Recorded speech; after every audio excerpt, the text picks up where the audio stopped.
문제풀이 3회차 OX 퀴즈 시작하도록 하겠습니다. 자, 1번입니다.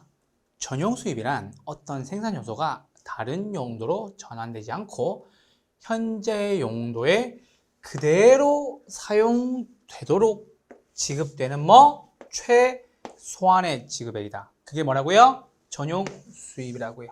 맞아요? 틀려요? 맞는 지문입니다. 그럼 여러분들이 정리해 두셔야 될 게 한 가지가 있죠. 뭐요? 경제지대가 있겠죠. 경제지대는 뭐예요? 잉여 초과 수익이다 라고 정리하시면 되겠습니다.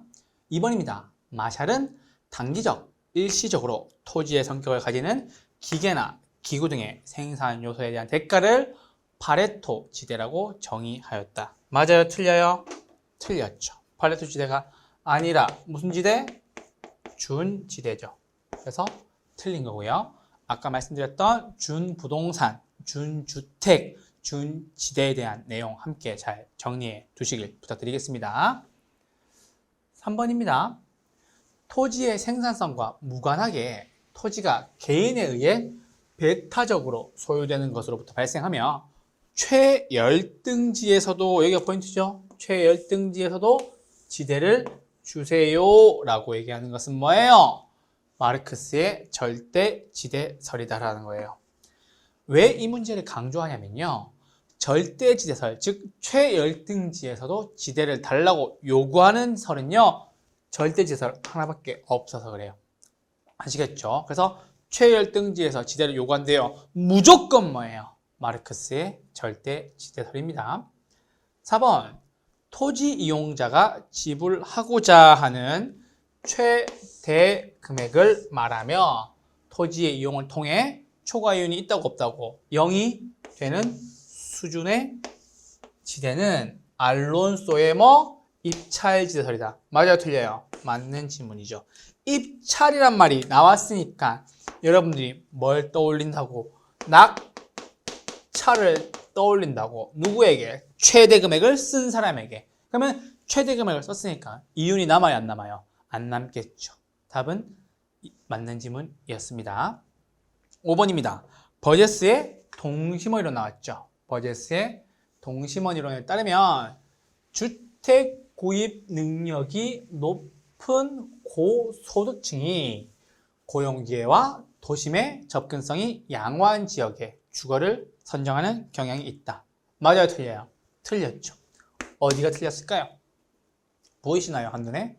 주택 구입력이 높은 고소득이 아니라 주택 구입력이 어떻게 낮은 저소득층이 입지하죠. 왜요, 교수님이라고 물어보신다면 버제스의 동심원 이론의 포인트는요. 침입, 천의, 경쟁 등 도시 생태학적인 관점에서요. 중심 업무지구, 전이지대, 첨이지대, 저소득층, 고소득층 통근자로 이루어져 있죠. 그러다 보니 고소득층 주거지역보다 누가? 저소득층 주거지역이 어떻게 한다고요? 기회가 많은 도심에 가깝고요. 가까울수록 빈곤, 질병, 범죄율이 높아지는 특징이 있죠. 그래서 5번은요. 틀린 지문이었습니다. 6번입니다. 해리스와 울만의 다핵심 이론이에요. 교수님, 학자 2명 나왔습니다. 다핵심 이론이네요. 포인트는 뭐예요? 도심과 부도심이 나올 거고요. 맞죠? 그리고 다핵, 발생 요인 4가지가 보여야 되겠네요. 그러면 우리 도심, 부도심은 너무 열심히 했잖아. 그래서 제가 준비해온 게 다핵 발생 요인이죠. 뭐예요? 비양립성. 공장과 고급 주거지역은 양립하지 말아야 된다. 집적 지향성. 모여서 이득을 보는 것들.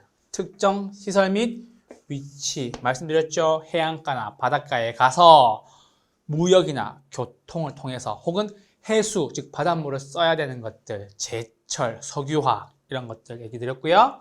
지대 지불 능력 뭐예요? 창고업 대표적으로 말씀드리죠. 지대 지불 능력에 차이가 있다. 맞죠? 왜요? 지금 쓴 네 가지가 다 뭐예요? 다액 발생 요인이니까요. 됐죠? 7번. 시장 실패 요인은 이제 안 합니다. 시장 실패 요인 뭐요? 마지막 왜, 불, 공, 정. 외부 효과는 정의 외부 효과, 부의 외부 효과. 불안정 경쟁 시장은 뭐요? 독, 과, 점, 규모의 경제.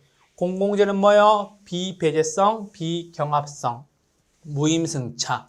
정보의 비대칭성은요? 나는 알고 너는 모른다. 아는 나는 뭐 하는데요? 초과이윤 얻으러 간다. 7번이었고요. 8번. 정부의 시장 개입 중 직접적 개입 수단이에요. 자르세요. 분석 들어갈 겁니다. 정부의 개입 방법이 직접과 간접과 토지, 이용, 규제 요 세 가지로 나뉘는데요. 제가 간접적 이용 규제에 뭐라고 말씀드렸죠? 조세, 금융, 행정 요거 말씀드렸죠. 요게 있는지 없는지 체크해 보시면 됩니다. 문제 어려웠어요. 자, 직접적 개입 수단의 토지 은행 제도 뭐예요? 토지 비축 제도 직접인가요? 네. 공영 개발 당연히 직접이고요. 자르세요. 금융 지원이죠. 뭐예요? LTV, DTI 그리고 뭐 DSR이죠. 이게 뭔데요? 직접이에요? 간접이에요? 간접이지. 여러분들이 보는 조금행의 금융적 지원. 그리고 부동산 가격 공시제도는 뭔데요? 이거 행정지원이에요. 행정지원.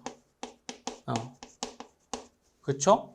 부동산 가격을 공공이 볼 수 있도록 게시한 거죠. 부동산 가격 공시지원은 행정지원이니까. 이것도 뭐? 간접 지원이 되겠죠. 그래서 4개 중에 2개는 직접, 2개는 간접이니까 지문은 틀렸다라고 보셔야 되겠죠. 9번입니다. 정해외부 효과는 과대생산되고 부해외부 효과는 과소생산된다. 맞아요? 틀려요? 틀렸죠. 왜요, 교수님? 좋은 거는 쓰세요. 모르면. 꽃은 내 돈 주고 사오는 꽃은 많아요, 적어요? 당연히 적게 되겠죠. 그쵸? 그리고 말씀드렸죠. 부해외부 효과. 담배나 여러분들 설명드린 거는 방귀라고 설명드렸죠. 부해외부 효과. 안 좋은 거는요. 과소가 아니라 과대생산. 과다생산 되겠죠. 이거 틀린 지문이에요. 2개를 바꾸셔야 돼요. 과대와 과소를 바꾸시면 됩니다. 10번입니다. 토지를 경제적, 효율적으로 이용하고 공공복리의 증진을 도모하기 위해서 지정하는 것은 뭐요? 용도지구가 아니라 뭐? 용도지역이다. 용도지역의 포인트는 뭐예요? 공공복리의 증진, 받고, 더하기 뭐? 서로 중복되지 아니하게 아니한다. 이렇게 정의하시면 되겠죠. 10번이었습니다. 자, 마지막 문제입니다. 공급을 사적 기구에 맡겨둔대요. 자, 공공재를 알아서 만들라고 하는 거예요. 그럼 여러분, 공원 만들래요? 빌딩 세울래요? 당연히 빌딩 세우겠죠. 공공재는 공급에 사적 기구에 맡겨두면 필요한 양보다 어떻게 돼요? 과대가 아니라 뭐? 과소생산 된다라고 해서 틀린 지문이 되겠죠. 그래서 11번까지 틀린 지문 됐고요. 제가 지금 OX 문제에서 뽑아온 지문들이 다 지문에 나왔던 해당되는 지문들이니까요. 여러분들이 OX를 통해서도 한 번 더 정리를 할 수 있도록 준비를 해드렸어요. 그래서 이 지문들 가지고 여러분 점수 향상에 좀 도움이 되셨으면 좋겠고요. 다음 주에도 건강한 모습으로 뵙도록 하겠습니다. 감사합니다.